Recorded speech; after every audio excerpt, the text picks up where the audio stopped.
Beed citizen live update. महावितरणचा बेजबाबदारपणा आणि हायटेक कंपनीच्या निष्काळजीपणामुळे बालेपीरच्या गोरे बस्ती भागातील शेख अवेद शेख परवेज या 15 वर्षीय मुलाचा उघड्या डीपीला चिटकून मृत्यू झाल्याची दुर्दैवी घटना काल सायंकाळी घडली होती। या प्रकरणात महावितरणचे संबंधित अधिकारी आणि हायटेक कंपनी विरुद्ध तत्काळ गुन्हा दाखल करा अशी मागणी करत नगराध्यक्ष प्रतिनिधी शेख मुजीब यांच्यासह नगरसेवक व नागरिकांनी जिल्हा रुग्णालयाच्या बाजूला असलेल्या हायवेवर तब्बल 1.5 तास रास्ता रोको केला। भर उन्हात शेख मुजीब यांच्यासह नगरसेवक आणि नागरिक रोडवर ठिय्या मांडून बसले होते।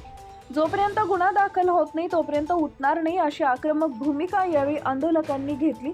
अखेर आमदार विजयसिंह पंडित यांनी पोलीस अधीक्षकांशी मोबाईलवरून चर्चा करत नंतर आंदोलकांशी मोबाईलवरून संवाद साधून या प्रकरणात तातडीने कारवाई करू असं आश्वासन पोलीस अधीक्षकांनी दिल्याचं सांगितलं। त्यानंतर आंदोलन मागे घेण्यात आले।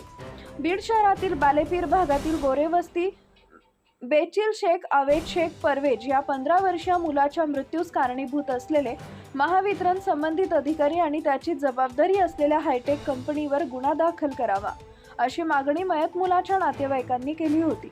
आज सकाळी नगराध्यक्ष प्रतिनिधी शेख मुजीब, राष्ट्रवादी काँग्रेसचे माध्यम प्रमुख भागवत तावरे, नगरसेवक महेश दांडे, नगरसेवक रोहिल दादा, नगरसेवक अयूब खान, नगरसेवक मकसूद खान, नगरसेवक खय्यूम इनामदार, ॲडव्होकेट सय्यद खाजा, मोहम्मद सादेक मेंबर, शाहिद पटेल यांच्यासह नागरिकांनी आज सकाळी जिल्हा रुग्णालयाच्या परिसरातील शवविच्छेदन गृहासमोर हायवेवर रास्ता रोको आंदोलन सुरू केलं। तब्बल 1.5 तास सर्व आंदोलक भर उन्हात रस्त्यावर ठिय्या मांडून बसले होते। घटनास्थळी पोलीस उपअधीक्षक पूजा पवार, स्थानिक गुन्हे शाखेचे पोलीस निरीक्षक शिवाजी बंटेवाड, ग्रामीण पोलीस ठाण्याचे पोलीस निरीक्षक सोमनाथ जाधव आदींनी भेट दिली।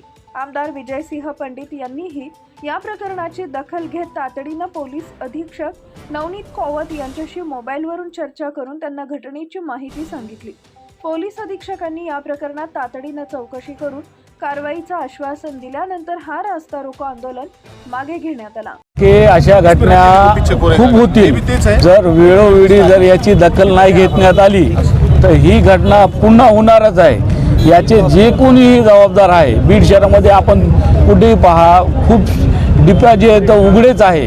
तिथं एक जनावरांना सुद्धा आतमध्ये जातात, खूप वेळ जातात, जनावरांचं सुद्धा गेलं। पण आता हे मनुष्यबळ हे जे चालू झालंय, काल जे प्रकरण घडली, जी घटना घडली खूप वाईट घटना आहे। त्यामध्ये आमचे मित्र आहे, त्यांचा मुलगा 14 वर्षाचा मुलगा त्याच्यामध्ये एक्सपायर झाला।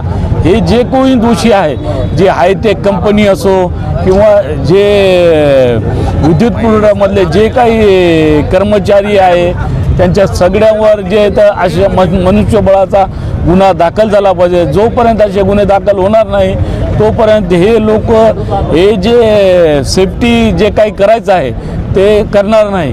असे जर गुन्हे दाखल झाले तर येणाऱ्या भविष्यामध्ये अशी पुन्हा घटना होणार नाही। यासाठी आपण जे तर हे सगळे आंदोलन करतोय आणि आपण 100% आम्हाला त्यांचं बोलणं झालेलं आहे।